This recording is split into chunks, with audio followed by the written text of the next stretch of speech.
आकृती शिकणार आहोत.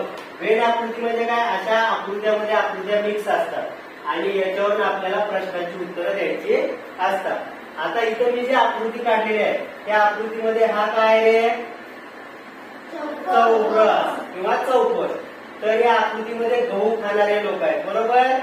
आता हा वर्तुळ आहे, वर्तुळामध्ये काय खाणारे लोक आहेत? ज्वारी. आणि हा जो त्रिकोण आहे या त्रिकोणामधले लोक काय खातात? मग याच्यावर प्रश्न कसे असतात बघा. या वेद आकृतीमध्ये फक्त गहू खाणारे लोक किती आहेत सांगा? गहू खाणारे फक्त गहू, फक्त गहू. Very good. फक्त ज्वारी खाणारे लोक किती आहेत? आणि फक्त बाजरी खाणारे लोक किती आहेत? आता मला सांगा, गहू पण खातात, ज्वारी पण खातात आणि बाजरी पण खातात. दोन. असे किती लोक आहेत? दोन. बघा हा दोन सगळ्यामध्ये आहे का नाही? चौरसामध्ये पण आहे, वर्तुळामध्ये पण आहे आणि त्रिकोणामध्ये पण आहे. मग तुम्हाला प्रश्न काय विचारतात बघा. फक्त गहू, फक्त ज्वारी आणि फक्त बाजरी खाणारे लोक किती आहेत? मग काय करायचं? बेरीज करायची. गहू खाणारे लोक किती आहेत?